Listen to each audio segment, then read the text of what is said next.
In this video, we're going to go over the very top piece of wisdom that I have for you as a beginner in Resolve. This is the hack that I've used to learn Resolve and a whole bunch of other skills as fast as possible. And I promise you, if you do this one thing, it will make a massive difference in your skill set.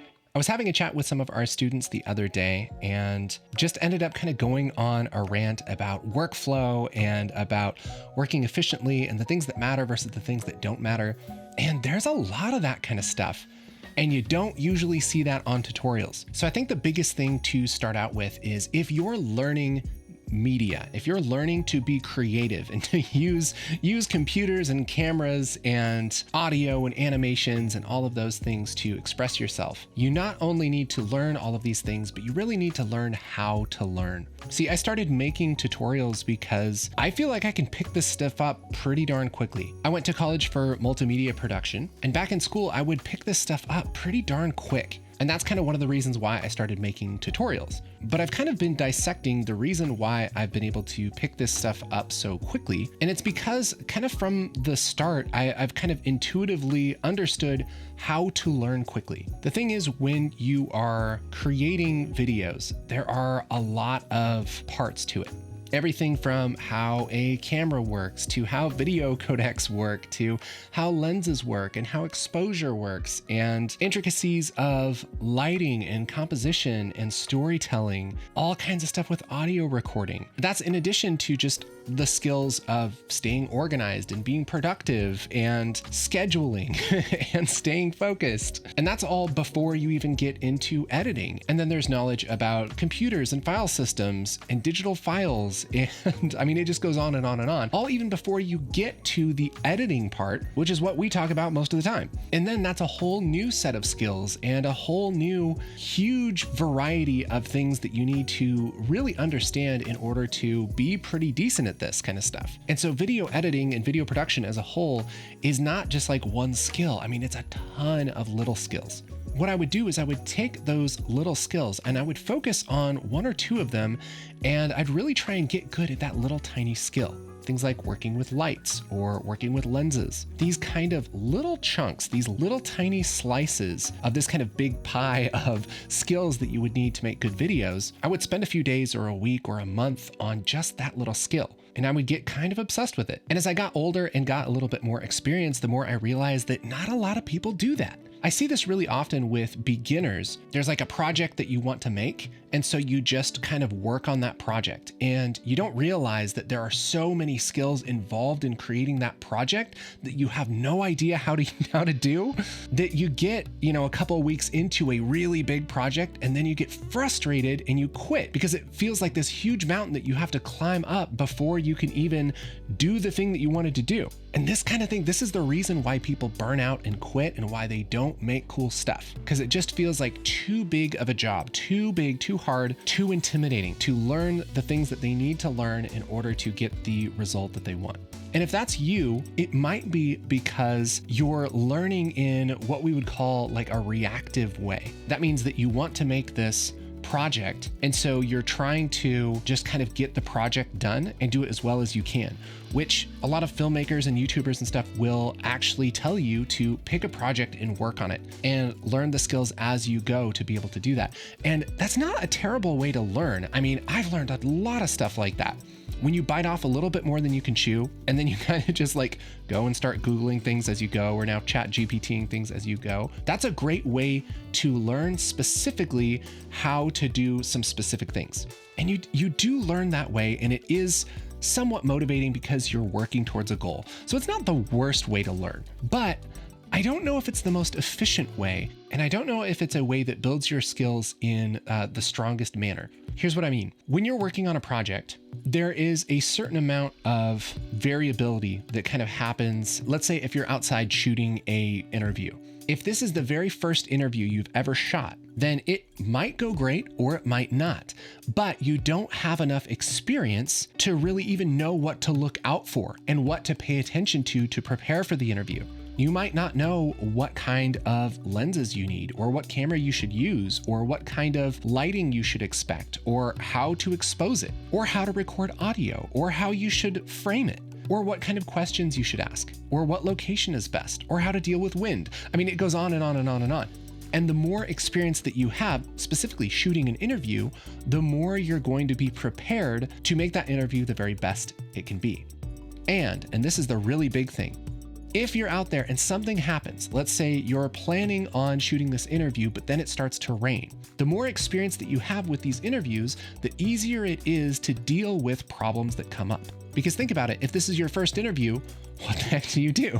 If this is your 100th interview, it's not that big of a deal. You can use skills and tricks that you've learned through trial and error from the first 99 interviews to make this interview the very best it can be.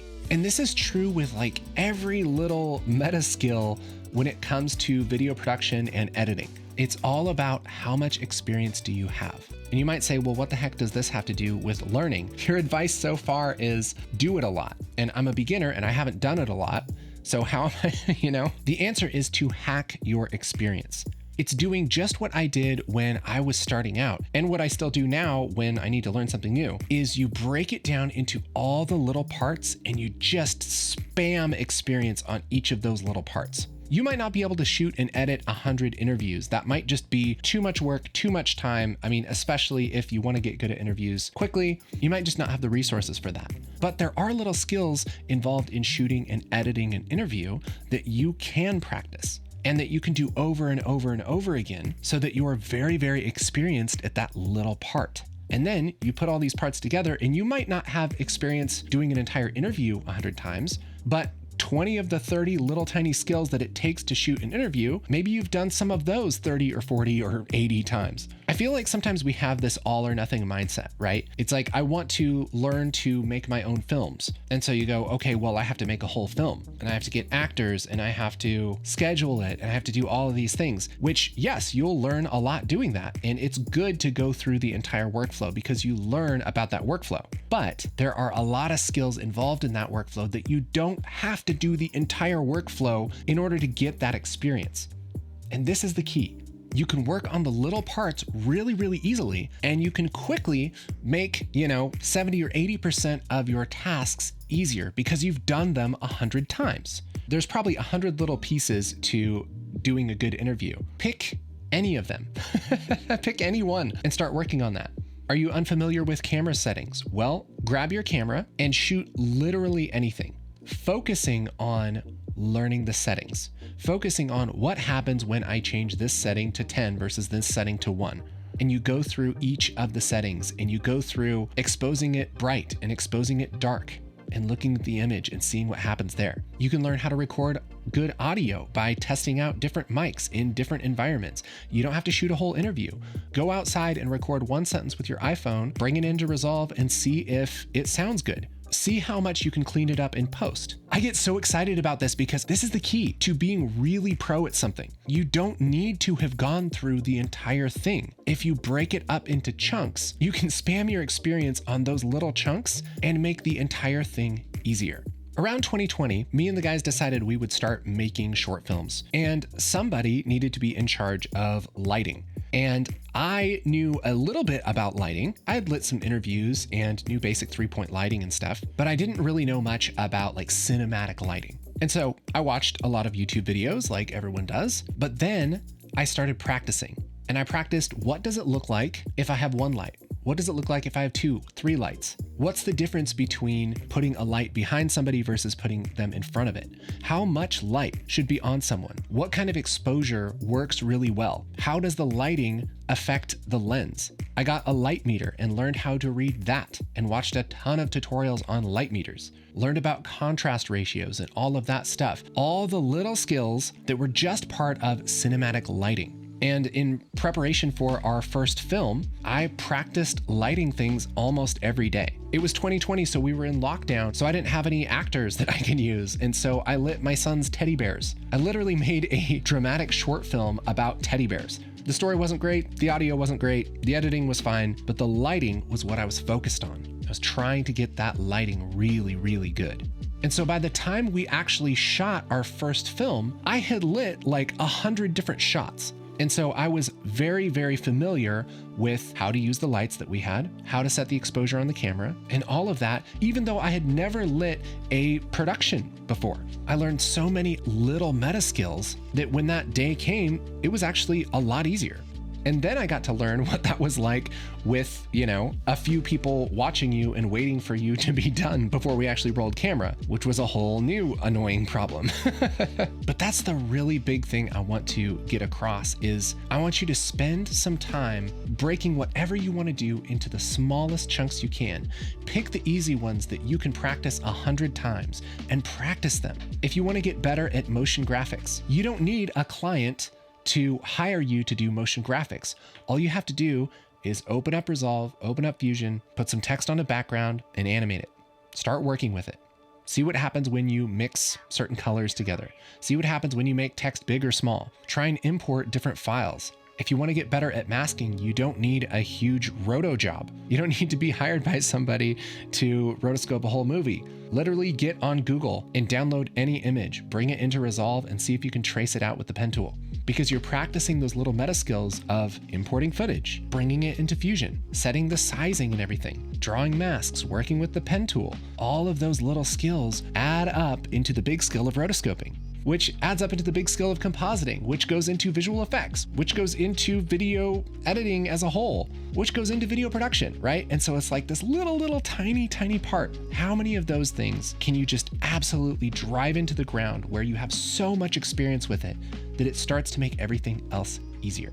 That's the magic. And this is really the biggest lesson that I can tell you. If you want to learn, that is the fastest and best way to learn just about anything. Break it up into chunks, focus on those little meta skills, do studies. And if it seems too intimidating, break it down even more.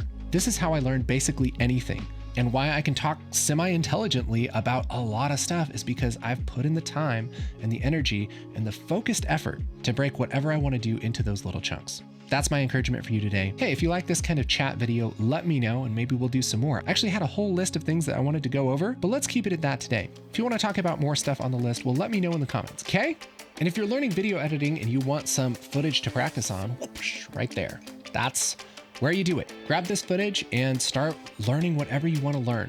This is a link to our media vault. It's a bunch of footage that you can download and edit and color correct and composite and just start breaking down whatever you want to learn into those little skills and go for it.